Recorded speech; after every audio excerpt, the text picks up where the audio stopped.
There's nothing worse as a driver when you're driving, everything's in control, but then you make a mistake and all of a sudden it gets on top of you. You start to get angry, frustrated, you're looking in your mirrors, you've basically lost your mind.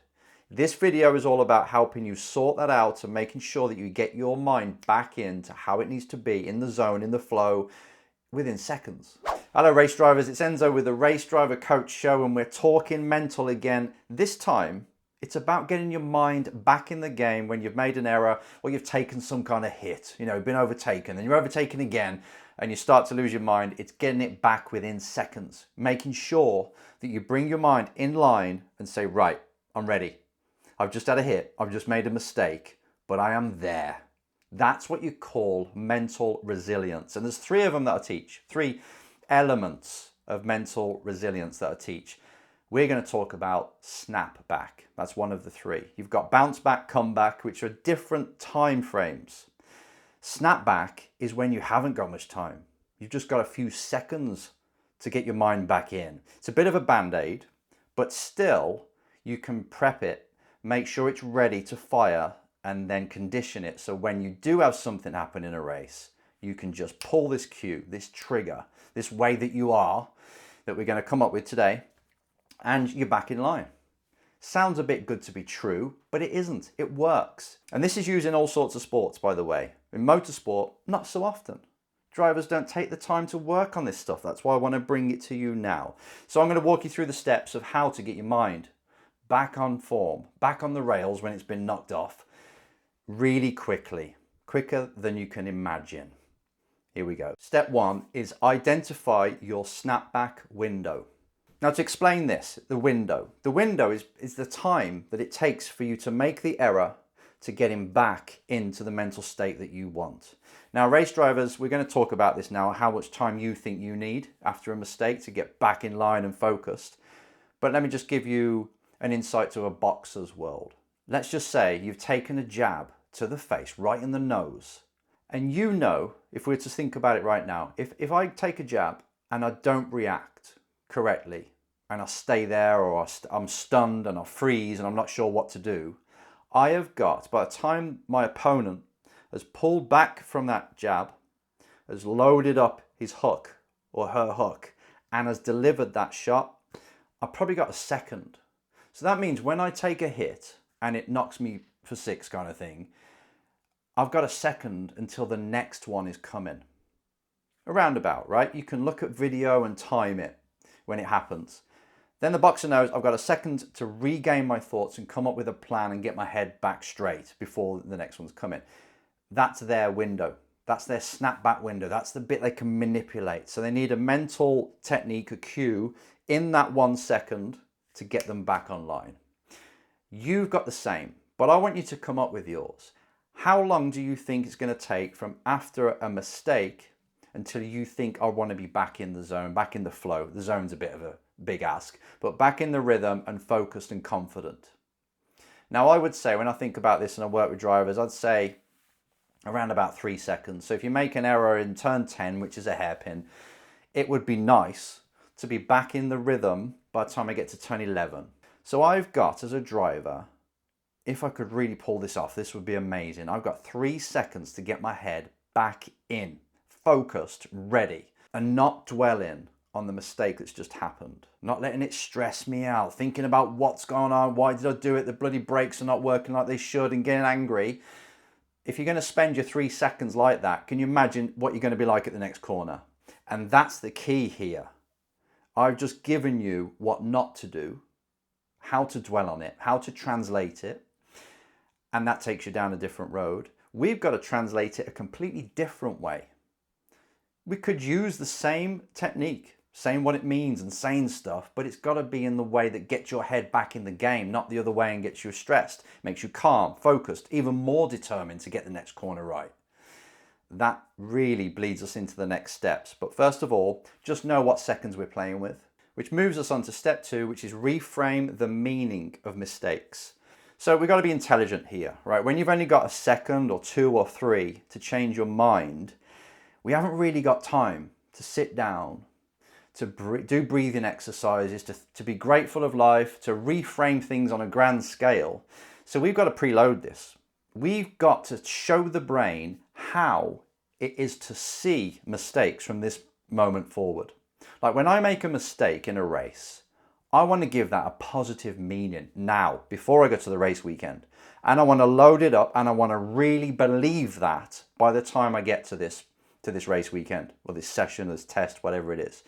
I want to make sure at the core, I see mistakes for what they really are. They're nothing personal. I might have just gone in a bit deep in the braking, so next time I'll learn to not go that deep. That's all a mistake is sometimes. Fine. So I think when you make an error on track, we need to tell your brain what that actually means now, and we need to condition it over and over and over again until you really believe it. You say it every single day. These are going to be your mental reps. I see mistakes as being essential for learning. I see mistakes as being feedback. The more mistakes I make in a race, the stronger I get because I'm getting better from them. Honestly, if at your core you believed that, you wouldn't go out and make mistakes on purpose. You just deal with them better.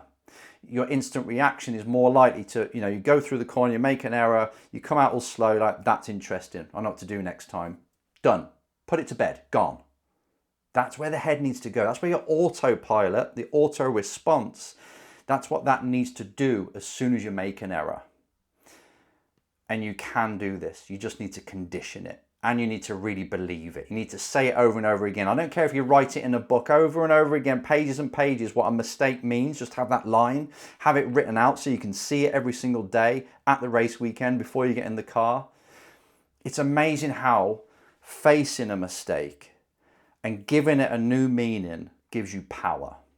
Because a lot of drivers are scared of making a mistake. They can be on a really good lap, 2 corners left, and they know that this is really important lap because it's so good. Oh my God, this is mint. And they're like, don't mess up. As soon as you think don't mess up, your leg locks, you get a bit tense, and then you don't press the brake as hard, or you over slow because you brake early because you're thinking that. Whereas if you're not really affected by mistakes, in fact, they make you stronger in your belief system. When you make the mistake, you don't really care as much. It's like, well, honestly, I'm okay the other side. I've made hundreds of errors when I've been in the car, and I'm still okay now. So they don't really kill me. That is exactly the way to see it. So I want you to give mistakes and reframe them in a way that works for you. I don't care how twisted it is. Sometimes you've got to believe in twisted things in order to get the brain to react and act like you want it to. So what have we been through so far? Get your window. Give yourself a target of a time that you want to change your mindset from making the error to obviously focusing on what's next. I'll get to that. And then reframe what a mistake means to you and live it at the core. Change your belief system. Get some evidence of showing you that you've made errors, but you came back. It wasn't the end. Anything you can do to fill your head with why mistakes will make you stronger. Step 3, preload the right mental state. Now you've got a different meaning for a mistake. What feeling do you want to actually have as soon as you've made one? At the minute, you might be getting stressed, frustrated, angry, worried about what people think, right? I think that's not helping. If you carry on doing that and you make an error, I've had drivers make errors in this race that's just gone in the F1 race, and they had to come back, made another error, had to come back again and still deliver. That takes a lot of work on the world stage. How do you think you do react at the minute, and how do you think that's going to play out if you carry on doing that? Down the road, down the line. If you carry on, every mistake I make, I get weaker, I get frustrated. It's not going to end well. It's not going to make you a leader like you need to be, a boss. If you're a race driver, you need to lead. So when you do make an error, or someone else does, or someone on the track actually does something to you, it might not even be your error. It's a hit. It's something that hasn't gone to plan. If you get frustrated, angry, you're not really any good to a manufacturer or anyone who's paying you to race. They need you to be a cold, calculated killer, like a robot. So if something happens, you're okay, you're in control, and you're still executing. That's what we need to do. So first of all, stir up the pain of, if I carry on doing this, what's my career going to look like? It's not going to look good because you're not secure enough. Then the positive side, what is it you actually want to feel as soon as you make an error? If you change the meaning already, you're halfway there. Now we just have to tell the brain, what do I want to kick in? I want to be happy. How crazy would that be? I want to be calm. I want to be grateful, because you're grateful for the feedback. So thank you, got the message. You choose what emotion you want to come from a mistake instantly. Reframe and then choose what emotion you want. Then we have to condition it, which we'll get to in another step. But just for now, just say, right, every time I make a mistake, I want to feel powerful. That's an emotion. I want to feel in control. Good. Note that down. Kind of looks strange when you look at it all on paper. Do it on paper. Write all this down. But wouldn't it be wonderful if you could do all this? Step 4, pick a cue word. Now this, once you've got like your meanings and your emotion that you want, we need a word that puts your mind into the now, brings it back into the now, not what happened back there, and refocuses you. Now you know my favorite word, 4-letter word, is next. So if something happens, if that boxer took that jab in the face and all they did was say next, the brain goes into, well, what do you mean what's next? It knows that it's got to think about now and next. It gets the mind there, not, oh, what's going on? Bang, another one comes. Why is it happening to me? If you go there, you're not going to end up very well, of course. It's not going to go very well. But if you just say next, as soon as something happens, the brain thinks, what is next? Oh, next corner. Right, the braking reference, 100-meter board. Got it. Because you can only think about one thing consciously at a time, there's not such thing as multitasking. It's going to take 100% of the focus away from the mistake you made and what you've just asked it, what's next, or just the statement next, and think about, okay, brake at the 100-meter board again. That's what we need to do for you. Come up with a cue, because remember, you've only got 3 seconds. So if your autopilot is already preloaded with how to feel about a mistake, you're halfway there. Then you can bring it home with a cue, with a word, a trigger, an anchor that makes you think ahead and takes the focus away from what's just happened. This is important. Then once you got that, we need to visualize, drill, and simulate. We've got to get this in so it's automatic. And you go on the simulator and you practice this. So if you're doing online racing, this is where you train this ability to remain focused or calm or grateful or powerful or confident, whatever it is you want when you're on the go and things are not going to plan. Because you are the one that decides how you translate what's going on the outside to the inside, and it can be as twisted as you like. You can make a mistake and laugh. That can be a cue. You're like, ah, you dickhead.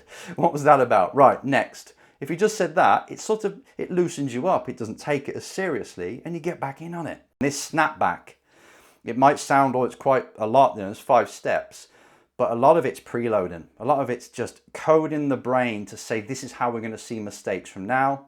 And then you've got a cue word that's like step 4. That's really all you're pulling when you're out there. And then you're simulating it, you're drilling it, you're visualizing it to say, right, next time it happens, I'm going to do this, I'm going to do that.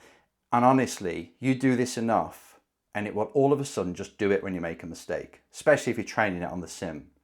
It's like, remember what I've got to do. I've got to direct the mind on what I want, not what's just happened.